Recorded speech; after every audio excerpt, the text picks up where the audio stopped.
Jujur saya pribadi miris banget dengan adanya kejadian latihan sampai ada siswa yang meninggal. Inilah pentingnya kita harus selalu introspeksi diri.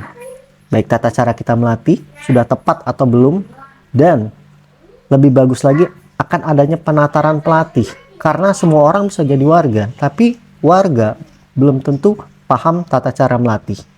Ya, kebanyakan sekarang setelah disahkan akan terjadinya ajang balas dendam. Nah, kenapa harus ada penataran pelatih lagi? Biar paham tata cara melatih, lur. Karena kita sebagai warga harus bisa memfilter mana yang baik, mana yang buruk.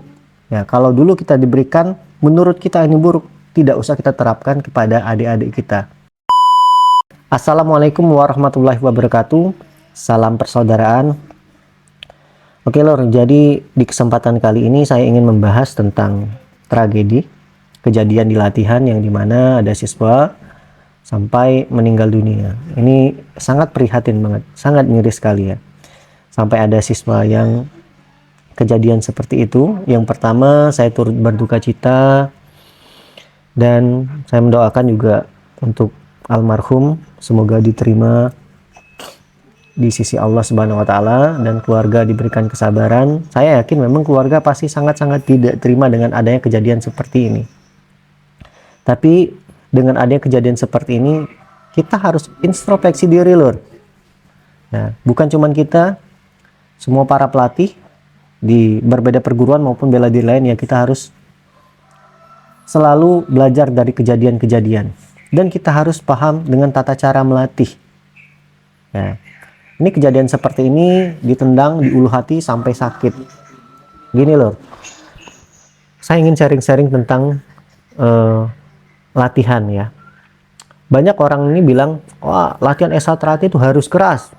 Ya, tapi yang saya lihat bukan kerasnya, tapi kasar, ngawur, bahkan sampai mencelakai. Ya. Siswa, ingat, siswa ini mereka ini tidak kuat seutuhnya. Siswa itu bukan atlet, siswa belum tentu atlet. Siswa S1 hanya latihan seminggu 2 kali, bahkan sampai seminggu sekali. Ya kalau atlet mungkin ketahanannya lebih kuat ya. Tapi perlu digarisbawahi, jangankan atlet silat, atlet MMA, petinju, mereka aja yang notabene yang memang baku pukul, tapi kalau dipukul ulu hati juga sakit. Yang mereka sudah terlatih loh. Kalian pernah melihat ketika para petinju atau MMA dipukul bagian perut, yang dipukul itu perut, mereka menutupin bagian ulu hati. Ya karena memang ulu hati ini berbahaya.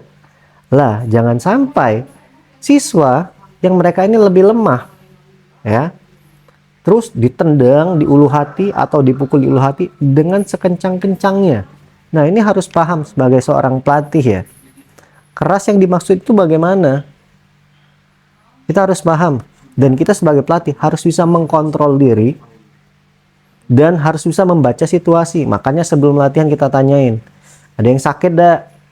Ya, dan melihat kondisinya juga atau mereka ini tidak fit. Di latihan, ketika misalkan ada memang mau memukul bagian perut, ya pukul bagian perut. Di latihan kita sering mengucapkan tarik napas, tahan di perut. Tahan di perut itu, iya, kalau kita ingin mengetes kekuatan perutnya, yang dipukul perutnya, bukan ulu hatinya. Tahan di perut, dipukul ulu hati, dipukul dada, dipukul leher, ya itu kan nggak nyambung. Nah, makanya sebagai seorang pelatih, kita ini harus bisa memahami apa yang harus kita latih. Ya, apa yang harus kita latih itu harus paham. Di sini kita bisa sharing-sharing, lur. Kalau di Palembang itu sering mengadakan penataran pelatih. Ada beberapa juga para warga yang kurang setuju, kok sudah jadi warga ditatar lagi, dilatih lagi. Nah, inilah pentingnya. Semua orang itu bisa jadi warga. Tapi beberapa warga belum tentu paham dengan tata cara melatih. Ya, untuk menghindari hal-hal yang tidak diinginkan. Kita ngelatih ini pengen jadi kuat, sehat, bukan malah cedera, bahkan sampai kehilangan nyawa. Ya. Dan juga di beberapa tempat sekarang ketika tes kenaikan tingkat sudah ada bagiannya tersendiri. Jadi sudah dipilih orang-orang yang untuk ngetes. Ada testernya sendiri. Tapi ada juga beberapa warga yang protes nih, Mas Denny, kenapa ya sekarang ngetes itu dipilih-pilih nih? Kalau dulu kan tes mau datang aja langsung, boleh juga ikut tes. Nah ini bener loh, apa yang disampaikan oleh pusat, oleh cabang itu sudah benar. Untuk tes harus ada testernya yang sudah memahami standarisasi tester. Ya, untuk apa? Supaya menghindari kejadian-kejadian seperti ini. Kadang nih pendatang nih yang tidak paham, apalagi yang bukan siswanya, datang terus marah-marah, pukul tendang siswa yang kita datangi cedera. Terus ketika siswa itu cedera, terjadi apa-apa, yang disalahkan pelatih tetap, ranting maupun cabang yang ada di sana. Nah, kita untuk menghindari hal-hal seperti ini, makanya adanya penataran pelatih, penataran tester yang sudah paham tentang tata cara tester. Nah, ini hal-hal seperti ini memang sudah harus ditertibkan di semua cabang. Nah, baik tata cara ngelatih, ngetes, jangan sembarangan. Tapi kan latihan bela diri itu harus keras, harus, butuh. Di bela diri apapun keras itu butuh.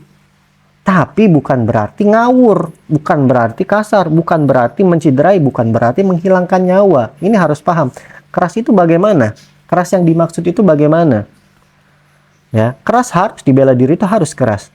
Tapi keras itu tujuannya mendidik, menjadi adik-adik kita itu jauh lebih kuat.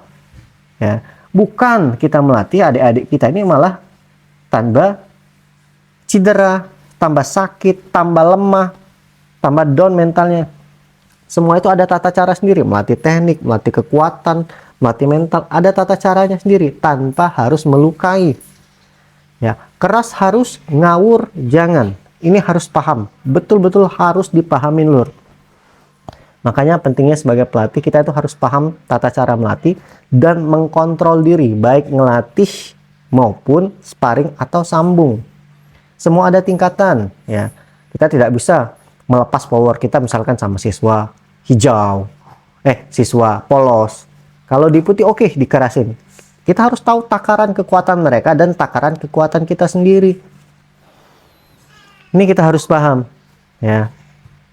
Jangan sampai ada terjadi lagi hal-hal seperti ini. Saya tidak mau menyalahkan siapapun. Di sini saya ingin sharing-sharing untuk ngelatih ya. Ya, kalau memang S1 Trate banyak dihujat, ya karena perbuatan kita sendiri ya. Jangan sampai ulah kita, lantas S1 Trate itu dihujat, organisasi itu dihujat, dibilang tidak bisa ngelatih, tidak paham tata cara ngelatih, ya. Dan ini bela diri apa? Gara-gara ulah kita yang tidak paham tentang tata cara melatih. Ya, saya tidak menyalahkan siapapun. Dan kita harus memikirkan dampak ke depannya lur, baik ngelatih, apalagi ini zamannya media sosial. Ya, kita harus hati-hati memposting. Ingat, sebagai warga kita harus bisa memilah-milih, memfilter mana yang baik, mana yang bagus untuk diterapkan kepada adik-adiknya kita. Ya, adik-adik kita adalah tanggung jawab kita, adik-adiknya kita adalah penerus-penerusnya kita. Bukan untuk disakitin, bukan untuk dicederai. Bahkan mereka ini harus kita didik, kita bina baik secara kerohaniannya maupun secara jasmaninya. Ya, semoga kita doakan tidak terjadi lagi hal-hal seperti ini dan kita selalu introspeksi sebagai seorang pelatih, saling mengingatkan satu sama lain lur.